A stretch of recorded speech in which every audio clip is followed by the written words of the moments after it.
Elle avait toujours été loyale, elle avait toujours fait confiance aux humains, mais cette confiance la conduit à un destin cruel et impensable, une femelle berger allemand enterré vivante, son corps entier piégé sous la terre avec seulement sa tête dépassant à peine le soleil brûlant lui brûlait la peau pendant la journée et la pluie froide trempait la terre. Autour d'elle la nuit, elle ne pouvait pas bouger. Elle ne pouvait pas s'échapper, elle ne pouvait qu'attendre des jours. Elle luttait contre l'épuisement, la famine et l'écrasement, le poids du sol. Sa respiration devenait plus faible, son espoir s'est estompé. Elle n'aurait pas dû survivre, mais quelque chose s'est produit, quelque chose de si choquant que cela a laissé tout le monde sans voix rester jusqu'à la fin, car cette histoire vous fera remettre en question tout ce que vous pensiez savoir sur la cruauté, la survie et la loyauté. Le soleil brûlait impitoyablement sur la terre sèche et craquelait, une légère brise bruissait les mauvaises herbes à proximité, mais cela ne faisait rien pour soulager la chaleur suffocante. L'air sentait la poussière, la terre humide et autre chose, le désespoir partiellement enterré dans la terre avec seulement son museau et ses yeux épuisés visibles au-dessus du sol gisait un berger allemand. Son corps était complètement piégé, pressé sous le poids de la terre. Elle pouvait à peine respirer, le sol pressé contre sa poitrine, rendant chaque inspiration difficile. Ses jambes étaient coincées sous des couches de terre tassée et de rochers, la laissant impuissante. La seule partie d'elle-même libérée de la tombe était sa tête, juste assez pour la maintenir en vie, mais pas assez pour la laisser s'échapper. Son nom avait été Luna. Elle ne savait pas depuis combien de temps elle était là. Le temps qui passait se brouillait, le jour et la nuit ne signifiaient plus rien.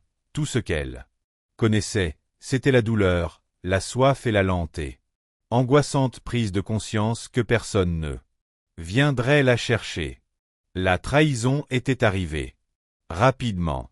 Lun avait remué la queue lorsqu'elle avait vu l'homme s'approcher de l'homme en qui elle avait eu confiance, l'homme dont elle avait connu l'odeur toute sa vie, mais au lieu des affections, il y avait eu des mains froides qui elle attrapaient, la forçant à s'effondrer. Le bruit d'une pelle creusant la terre, le poids de la terre jetée sur elle, la pressant centimètre par centimètre, lui volant sa liberté. Elle avait d'abord lutté, gémissant, se débattant, essayant de se frayer un chemin, mais le poids était trop lourd. Maintenant elle n'avait plus d'énergie. Sa bouche était sèche, sa gorge irritée par les cris silencieux restés sans réponse. Le soleil brûlait sa fourrure le jour. La pluie la trempait la nuit, la faim lui rongeait le ventre, mais la soif était pire. Sa langue pendait mollement de sa bouche, craquelée et sèche. Chaque goutte d'humidité avait été volée à son corps. Mais elle luttait toujours pour survivre, elle le devait. Même si elle ne comprenait pas pourquoi cela était arrivé même si la personne qu'elle avait le plus aimé lui avait fait ça. Ses oreilles tressaillirent à un faible bruit au loin, des pas. Son cœur battait faiblement contre ses côtes. Était-il revenu? Non, quelque chose était différent. Les pas étaient plus légers, plus lents, hésitants. Luna força ses yeux à s'ouvrir, levant la tête autant qu'elle le pouvait. La terre craquait autour d'elle, envoyant un petit nuage de poussière dans elle. L'odeur la frappa en premier, un humain, mais pas celui qu'elle craignait, une femme. Son souffle sortit, de faibles halètements désespérés. Elle voulait aboyer, voulait appeler, mais elle ne pouvait pas, son corps ne lui obéissait plus. Tout ce qu'elle pouvait faire était de fixer la silhouette, le silence, puis un halètement horrifié. Oh mon Dieu, la voix de la femme tremblait, remplie de choc et d'incrédulité. Luna cligna lentement des yeux, ses oreilles tressaillant au son. C'était sa dernière chance. Avec chaque once de force qui lui restait, Elle fit la seule chose qu'elle pouvait, elle gémit au moment où Émilie vit la paire d'yeux enfoncés, la fixer depuis la terre, son souffle se bloqua dans sa gorge pendant une seconde, elle pensa que c'était une illusion, que son esprit lui jouait des tours, mais ensuite un faible gémissement s'éleva du sol. À peine un murmure, contre le vent, elle. Estomac d'Émilie se tordit d'horreur, ce n'était pas juste un chien errant se reposant dans la terre, elle était enterrée vivante. Ô mon Dieu! Ô mon Dieu! Émilie trébucha en avant, tomba à genoux, ses mains tremblaient alors qu'elle tendait la main pour enlever doucement la terre meuble autour de la tête du berger. Le chien réagit à peine, son souffle entra, des halètements superficiels et laborieux, sa langue craquelée pendait mollement de sa bouche, sa fourrure était raide de boue séchée, sa silhouette autrefois forte réduite à rien d'autre qu'à des os. Depuis combien de temps était-elle là? Émilie ne voulait pas connaître la réponse, mais une chose était claire, ce chien ne devrait pas être encore en vie, ses yeux se promenaient à la recherche de aucun signe de qui avait fait ça, pas d'empreinte, pas d'outil juste. La terre perturbée seulement là où le berger gisait à moitié enterré, quelqu'un avait fait ça délibérément et il l'avait laissé mourir. Émilie sentit la rage bouillonner sous la panique, mais elle n'avait pas le temps pour ça maintenant, elle devait la sortir. Les mains d'Émilie se déplaçaient rapidement, creusant frénétiquement la terre durcie. Chaque poignée qu'elle retirait révélait plus de fragments du corps affamé du berger sous. La terre était serrée autour d'elle, pressant contre ses côtes, restreignant chaque respiration. Émilie se mordit la lèvre, essayant de retenir les larmes. Elle avait déjà vu des chiens négligés, elle avait travaillé avec des sauvetages, avait été témoin de ce à quoi ressemblait la cruauté, mais c'était le mal absolu. Et pourtant, d'une manière ou d'une autre, le berger avait survécu. Émilie essuya la sueur de son front, ses ongles recouverts de terre, alors qu'elle creusait plus profondément, plus vite. Allez, ma fille, reste avec moi, elle murmura. Le chien cligna lentement des yeux, ses oreilles frémissant faiblement au son de la voix d'Émilie. Elle était toujours consciente, tenant toujours, mais pour combien de temps encore? Émilie serra la mâchoire et creusa plus vite. Le premier signe de progrès est venu quand elle a libéré les épaules du chien. Le corps de Luna a tremblé alors qu'elle inspirait un peu plus profondément, ses côtes se dilatant plus librement. Le cœur d'Émilie battait fort, elle manquait de temps, presque la fille. Sa voix était plus douce maintenant, mais toujours urgente. Elle a continué à creuser au moment où elle a finalement découvert les pattes avant du berger. Le chien a essayé de bouger, c'était à peine un tic, mais c'était là. Émilie halta. Tu te bats toujours, les mots lui ont fait froid dans le dos après des jours enterrés. Vivant, affamé, suffocant, ce chien avait toujours la volonté de se battre et Émilie allait s'assurer qu'elle ne le fasse pas seule. Avec un dernier effort, elle a ramassé ses bras sous le corps fragile du berger et a tiré au début. Rien ne s'est produit, puis avec un gémissement tendu, le berger s'est déplacé.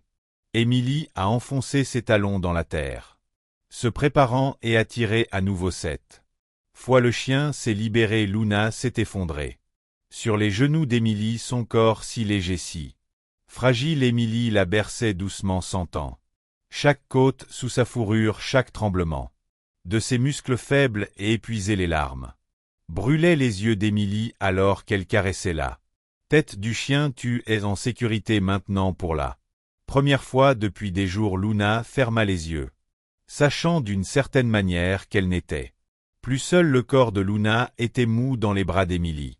Son corps fragile se levait et retombait à peine à chaque faible respiration. Elle était sortie de la tombe, mais elle n'était pas hors de danger. Émilie ravala la boule dans sa gorge alors qu'elle tenait le berger contre elle, sentant le rythme cardiaque du chien faible, instable, mais toujours là. Tu es en sécurité maintenant, murmura-t-elle, mais les mots semblaient creux. Elle n'était pas encore en sécurité. Luna mourait de faim. Déshydratée qui savait combien de temps il lui restait. Avant que son corps ne cède complètement. Émilie ne pouvait pas laisser cela arriver, elle se força à bouger, ajustant sa prise autour du corps osseux du berger. Luna réagit à peine sa tête reposait mollement contre le bras d'Émilie. Ses jambes autrefois fortes pendaient faiblement. Émilie serra la mâchoire, pas le temps de pleurer, pas le temps de paniquer, elle avait besoin d'aide rapidement. La voiture d'Émilie était garée à une courte distance. Mais chaque pas qu'elle faisait lui semblait une éternité, ses bras brûlaient sous le poids de la tension, le corps fragile de Luna, mais elle n'osait pas arrêter la respiration du berger. Était si faible maintenant qu'Émilie n'arrêtait pas de vérifier si elle était toujours en vie. Reste avec moi, murmura-t-elle, sa voix tremblante. Elle oreille de Luna tressaillit légèrement haut. Son une réponse à peine la qui fit battre le cœur d'Émilie. Elle se battait toujours et Émilie se battrait aussi. Elle atteignit la voiture, luttant pour ouvrir la porte d'une main. Elle plaça soigneusement Luna sur le siège passager, son corps osseux faisant à peine une empreinte sur le coussin. Émilie attrapa une bouteille d'eau sur le siège arrière. Elle tourna le bouchon et essaya de verser quelques gouttes sur la langue de Luna. Au début, il n'y eut rien, puis le plus faible scintillement de mouvement. La langue craquelée de Luna bougea légèrement, essayant, échouant à laper l'eau. La gorge d'Émilie se serra, elle avait besoin d'aide médicale. Maintenant, claquant la portière de la voiture, elle se jeta sur le siège conducteur et agrippa le volant avec des mains tremblantes. « Tiens bon, fille, elle murmura, et avec ça, elle se précipita vers le vétérinaire le plus proche. Le trajet semblait interminable. Les mains d'Émilie étaient blanches, jointures contre le volant. Son cœur martelant dans sa poitrine, elle continuait de regarder le berger à côté d'elle. Luna n'avait pas bougé, elle ne répondait plus à sa voix. Émilie se mordit les lèvres si fort qu'elle sentit le sang. S'il vous plaît. Attendez, enfin le panneau de la clinique apparut. Au loin, Émilie ralentit à peine en entrant dans le parking, mettant la voiture en stationnement et se précipitant dehors. Elle ouvrit brusquement la portière passager et prit Luna dans ses bras une fois de plus. Le berger laissa échapper un petit gémissement, le premier son qu'elle avait émis depuis leur départ. Il était faible, si faible. Émilie courut. Les portes de la clinique s'ouvrirent brusquement alors qu'Émilie trébuchait à l'intérieur. Une réceptionniste leva les yeux, ses yeux s'écarquillèrent à la vue du chien squelettique inerte dans les bras d'Émilie. Je la trouvai. Émilie haleta, elle était enterrée vivante. Elle a besoin d'aide, s'il vous plaît. Un Vtech apparut presque immédiatement. Ramenez-la maintenant. Émilie suivit son pouls tonnant dans ses oreilles alors qu'elle déposait Luna sur la table d'examen. Le vétérinaire, un homme plus âgé, avec des yeux perçants et un toucher ferme mais doux, se pencha sur le berger. Il pressa un stéthoscope sur sa poitrine fragile. Reste silence. Le souffle d'Émilie saisit. Non. Elle est en vie, elle est toujours. Puis enfin le vétérinaire laissa échapper un lent soupir. Son rythme cardiaque était faible. Il dit, sa voix urgente, elle est sévèrement déshydratée et mal nourrie. Nous devons lui injecter des liquides. Maintenant un Vtech était déjà en mouvement, branchant Luna à un lierre. Un autre prit sa température tandis qu'un troisième vérifiait doucement ses gencives. Émilie se tenait figée, ses poings serrés à ses côtés. Va-t-elle y arriver? Sa voix était à peine un murmure. Le vétérinaire ne leva pas les yeux. Nous faisons tout ce que nous pouvons, dit-il, mais Émilie entendit les mots non prononcés en dessous. Cela pourrait ne pas être suffisant. Elle déglutit difficilement, se rapprochant du côté de Luna. Elle tendit doucement la main, plaçant sa main contre la patte osseuse du berger. Le chien ne bougea pas. Émilie ferma les yeux. S'il vous plaît, n'abandonnez pas maintenant. Elle s'était battue si durement, elle avait survécu à elle. Impensable, elle devait juste tenir un peu plus longtemps. La salle de la clinique était silencieuse, à l'exception du bip rythmique des machines et du doux bourdonnement de l'oxygène circulant dans un petit tube. Luna gisait Immobile sur la table d'examen son corps. Branché au fluide sa respiration. Superficielle et Émilie étaient assises à côté d'elle, les mains serrées, observant la lente montée et descente de la poitrine fragile du berger allemand. Chaque respiration était comme un fil fragile, s'accrochant à la vie par la marge la plus mince. Le vétérinaire était sorti brièvement, la laissant seule avec Luna. Le poids de l'incertitude pesait sur sa poitrine. Émilie déglutit difficilement, se penchant plus près. « Tu n'es plus seule, ma fille, » murmura-t-elle d'une voix lourde d'émotion. « Tu n'as pas à te battre toute seule. » Luna ne bougea pas. Émilie tendit la main avec hésitation, effleurant la pâte osseuse du berger de ses doigts. Il faisait froid, trop froid. Un frisson lui parcourut l'échine. Et si elle n'y parvenait pas? Émilie serra la mâchoire, repoussant cette pensée. Elle ne pouvait pas penser comme ça, pas maintenant. Elle jeta un coup d'œil à la poche de perfusion, suspendue à côté de la table. Le lent goutte à goutte de liquide était sa seule assurance que quelque chose était en train d'être fait, mais était-ce suffisant? Les minutes se transformèrent en ce qui sembla être des heures. La porte s'ouvrit finalement, et le vétérinaire recula à l'intérieur. Son expression était indéchiffrable. Émilie se leva d'un bond. « Est-ce qu'elle est toujours avec nous ?» dit-il en levant une main. Pour la calmer, Émilie expira brusquement, ses genoux faillirent. Lâché, le vétérinaire s'approcha de Luna. Vérifiant à nouveau ses signes vitaux, son visage resta sérieux mais pas désespéré. Elle était en mauvais état, il admit une déshydratation sévère, une malnutrition, mais la perfusion, elle, aidait si elle survivait aux 12 prochaines heures. Elle avait une chance, 12 heures, c'était tout ce qui comptait. Émilie hocha la tête, en ravalant la boule dans sa gorge. « Je resterai avec elle. » Le vétérinaire hésita puis hocha la tête. « D'accord, mais laissez-moi vous prévenir. Elle n'est pas encore tirée d'affaire. » Émilie tira une chaise à côté de la table. « Je m'en fiche, » dit-elle. « Je ne pars pas. » Les heures passèrent lentement. Émilie s'assit à côté de Luna, la surveillant comme une gardienne. Elle bougea à peine, craignant que le moindre mouvement ne perturbe le fragile équilibre entre la vie et la mort.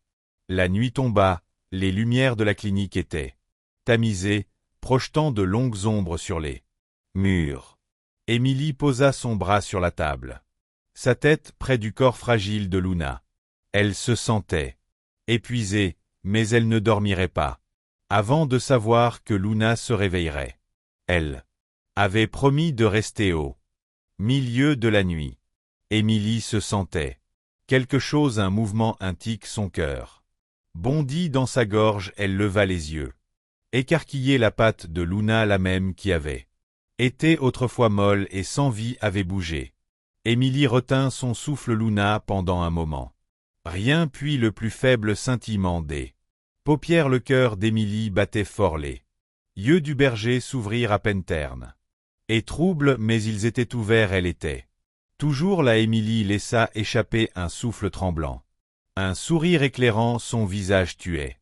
Une battante, n'est-ce pas? Les yeux de Luna clignèrent. Lentement, puis très légèrement. Ça que bougea.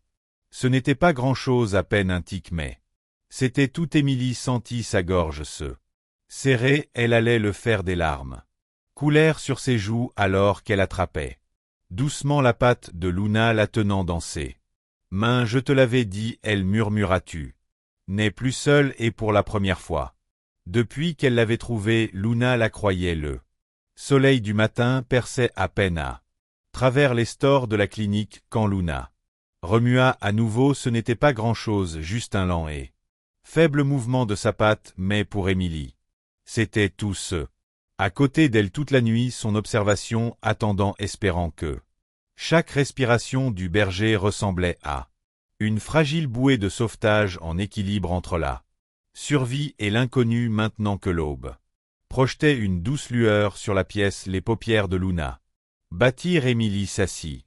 Instantanément son cœur battant. Luna, elle, murmura osant à peine y croire. Les yeux ternes et enfoncés du berger s'ouvrirent un peu plus qu'avant. Ils n'étaient pas brillants, ils n'étaient pas forts, mais ils étaient vivants. Émilie laissa échapper un souffle. Elle n'avait pas réalisé qu'elle se tenait. Elle est toujours là. Un léger coup à la porte. La fille sursautait. Le vétérinaire entra, se frottant les yeux fatigués quand il vit Luna réveillée aussi faiblement que son visage changea. Eh bien, je serai damné, marmonna-t-il. Émilie se tourna rapidement vers lui. Elle bougea, elle ouvrit les yeux. Le vétérinaire s'approcha, vérifiant ses signes vitaux. Son expression resta sérieuse, mais Émilie jura avoir vu un soupçon de soulagement. Elle n'était pas tirée d'affaire. Il le lui rappela, mais c'est un bon signe. Émilie hocha la tête en se mordant la lèvre. Elle le savait déjà, mais voir Luna répondre pour la première fois la remplit de quelque chose qu'elle n'avait pas osé ressentir. Depuis qu'elle a retrouvé l'espoir, le vétérinaire a appuyé doucement le long des côtes de Luna, sentant son corps fragile. Elle a besoin de nutriments et nous devons bientôt lui donner des aliments mous. Elle n'a toujours pas la force de se tenir debout.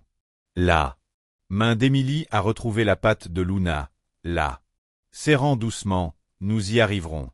Elle a murmuré et pour la première fois, la patte de Luna a tremblé en réponse. Émilie a refusé de quitter la clinique ce jour-là. Elle s'est assise à côté de Luna, attendant, regardant, offrant des caresses douces et des mots doux. Le berger, bien qu'encore dangereusement faible, a commencé à répondre par petites touches. Un mouvement lent de son oreille quand Émilie a parlé. Le mouvement lent et à peine là de sa queue quand elle a senti une douce caresse contre sa fourrure. Chaque petite réaction ressemblait à une victoire. Puis, tard dans l'après-midi, quelque chose s'est produit qui a fait s'accélérer le souffle d'Émilie. Elle s'était éloignée pour prendre de l'eau dans l'évier lorsqu'elle a entendu un faible bruit, un gémissement. Son cœur s'est arrêté. Elle s'est rapidement tournée, les yeux écarquillés. Le regard de Luna était fixé sur elle. Sa tête reposait toujours sur la table, mais elle la regardait. Émilie a posé la tasse et s'est rapprochée. Sa voix était douce. « Salut ma fille. » Luna a laissé échapper un autre faible gémissement rauque. Émilie a senti sa poitrine. Elle se serra et tomba à genoux près de la table, son doigt caressant le visage fragile du berger. « Tu me vois, n'est-ce pas ?» murmura-t-elle. La respiration de Luna s'accéléra, puis le mouvement le plus faible et le plus fragile de sa queue. La vision d'Émilie se brouilla de larmes. Elle essayait. Elle était encore si faible, elle tenait à peine le coup. Mais elle essayait. Émilie déglutit difficilement. La détermination brûlait dans sa poitrine. « Si tu te bats, alors moi aussi. » Et cette fois, Luna ne détourna pas le regard. Ce soir-là, le vétérinaire revint avec un bol de nourriture liquide et molle. Elle ne pourra pas manger beaucoup. Il l'avertit, mais si elle peut avaler quelques bouchées, ce sera un progrès. Émilie s'assit à côté de Luna, prenant soigneusement une petite quantité de nourriture dans une cuillère. Elle la tint près du nez du berger, attendant, espérant un instant, rien, puis un mouvement lent et faible. La langue de Luna sortit, touchant à peine la nourriture. Émilie retint son souffle, un autre petit coup de langue, puis un autre. Émilie laissa échapper un rire tremblant. Des larmes coulèrent sur ses joues. Le vétérinaire hocha la tête, un petit sourire tira sur ses lèvres. Elle veut vivre. Émilie caressa la fourrure de Luna. Ouais, murmura-t-elle, la gorge serrée. Elle le fait, et pour la première fois Luna ne survivait pas seulement, elle se battait pour vivre. Les jours suivants furent une bataille. Luna avait commencé à manger en petite quantité, mais son corps était encore fragile, sa force presque inexistante. Chaque mouvement semblait lui prendre tout ce qu'elle avait, et la plupart du temps elle restait simplement allongée sur le côté, se reposant. Émilie ne la quittait jamais. Elle s'asseyait à côté du berger allemand, lui offrant de la nourriture, de l'eau et des caresses douces pour lui faire savoir qu'elle n'était pas seule. Les yeux de Luna, autrefois ternes et sans vie, ont commencé à montrer quelque chose de nouveau, une conscience. Au début, ce n'était qu'un scintillement, une lente reconnaissance prudente du monde qui l'entourait, mais chaque jour ce scintillement grandissait. Elle a commencé à bouger légèrement ses pattes. Quand Émilie s'est approchée, elle a levé la tête un peu quand elle a entendu sa voix de petite victoire, mais des victoires néanmoins. Émilie s'est accrochée à chacune d'entre elles. Le 4e matin, Émilie s'est assise à côté de Luna, courant doucement, passant ses doigts dans la fourrure du berger. Elle a soupiré. Tu sais, ma fille, je ne sais même pas si Luna est ton vrai nom. L'oreille du chien a légèrement tremblé, comme si elle écoutait. Émilie a souri en effleurant son pouce la patte osseuse de Luna, mais je pense qu'elle te va. Les yeux de Luna s'ouvrirent en un clin d'œil.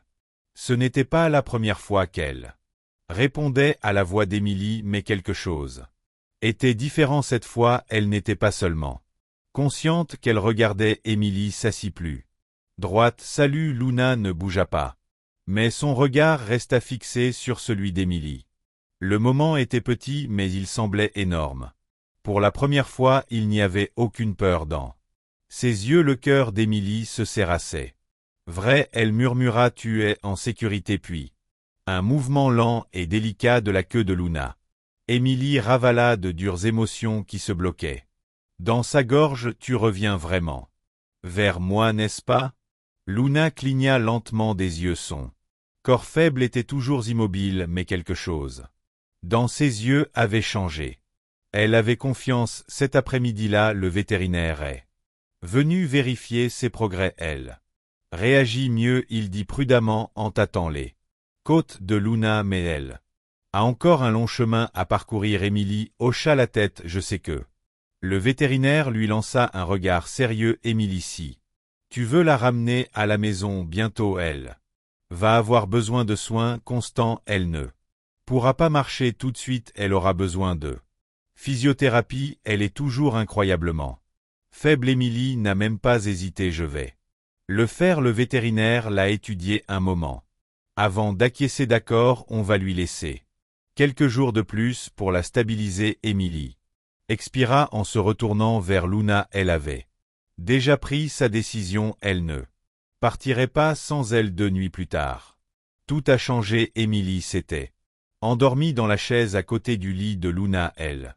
épuisement la rattrapant. Enfin un mouvement soudain la réveilla en sursaut. Elle s'assit en clignant des yeux à cause de la faible lumière de la clinique, puis son cœur s'est arrêté. Luna ne bougeait pas, seulement ses pattes, tout son corps. Le berger allemand essayait de se lever. Émilie se précipita hors de sa chaise. Luna, la chienne, tremblait violemment. Ses jambes tremblaient sous le poids de son propre corps. Les mains d'Émilie planaient au-dessus d'elle, prête à la soutenir si elle s'effondrait. Calme-toi, ma fille, murmura-t-elle. Les pattes arrière de Luna vacillèrent, mais elle ne tomba pas. Elle tituba un petit pas, puis un autre. Émilie se couvrit la bouche, son souffle tremblant, tandis que les larmes remplissaient ses yeux. Tu le fais, elle murmura, la voix tremblante. Tu es debout. Luna laissa échapper un doux rauque gémissement, un qui ne ressemblait pas à de la douleur, cela ressemblait à de la détermination. Émilie s'agenouilla à côté d'elle, effleurant sa silhouette frêle d'une main. Tu es le chien le plus fort que j'ai jamais rencontré, et pour la première fois depuis qu'elle avait été trouvée, Luna la regarda dans les yeux, debout, grande, faible, instable, mais refusant de tomber. Elle ne survivait pas seulement, elle se battait pour vivre. Les Premier pas de Luna était tremblant ses jambes. Tremblait sous sa silhouette fragile mais. Elle se tenait faible instable mais debout. Émilie s'agenouilla à côté d'elle son cœur. Battant d'émotion tu le fais ma fille elle murmura sa voix épaisse de larmes Luna vacillait déplaçant son poids. Maladroitement il était clair qu'elle n'était pas prête à marcher loin mais elle essayait Émilie. Tendit la main pour la stabiliser avec. Des mains douces c'est bon elle murmura un pas à la fois le berger allemand s'appuya. Contre elle se pressant dans la chaleur du contact d'Émilie elle lui faisait confiance au cours des jours suivant les progrès de Luna devinrent indéniables elle mangea plus ses yeux enfoncés et lointains devinrent plus clairs plus brillants elle commença même à remuer là que lentement un mouvement hésitant au début puis plus fort puis vint le moment qu'Émilie attendait par une matinée tranquille à la clinique. Elle s'assit à côté du lit de Luna, passant doucement ses doigts dans la fourrure adoucie du berger. « Tu es prêt » murmura-t-elle. Luna leva les yeux vers elle. Émilie sourit, « Laisse-moi rentrer à la maison. » Le trajet en voiture était silencieux mais différent d'avant. La dernière fois que Luna avait été dans ce siège, elle respirait à peine. Maintenant, elle leva la tête pour regarder le monde à travers la fenêtre. Ses oreilles frémissaient au bruit des oiseaux qui klaxonnaient, le bruissement du vent. C'était comme si elle redécouvrait la vie. Émilie tendit la main et frotta doucement la tête de Luna. « Nous y sommes parvenus » murmura-t-elle. Et pour la première fois, Luna se pencha vers elle. La maison d'Émilie n'était pas grande mais chaude, sur tout ce que Luna n'avait jamais connu auparavant. Elle conduisit le berger à l'intérieur, lui donnant de elle espace pour explorer. Au début, Luna hésita. La porte semblait être une barrière invisible. Émilie s'agenouilla en lui tendant la main. « C'est bon, » dit-elle doucement. Luna la fixa puis fixa la porte ouverte. Pendant un moment, elle avait l'impression de se souvenir de tous les endroits où elle était allée. Avant les rues, la tombe, la douleur. Puis, avec une expiration silencieuse, elle fit un pas. En avant, elle franchit le seuil et, cette fois, elle n'entrait pas dans elle. Obscurité, elle entrait dans la maison, les jours se transformèrent en semaines et Luna devint plus forte, sa fourrure redevint épaisse et douce. Les arêtes vives de ses os s'estompèrent. À mesure qu'elle reprenait ses forces, elle commença à faire confiance, elle suivit Émilie à travers la maison, apprenant que l'amour n'avait pas à faire mal, elle se blottit contre elle la nuit, n'ayant plus peur de se réveiller. Seule elle joua, elle courut, elle devint le chien qu'elle avait toujours été censée être et un soir alors que le soleil plongeait sous elle. Horizon, Émilie s'assit dehors sur le porche, regardant Luna s'allonger sur l'herbe.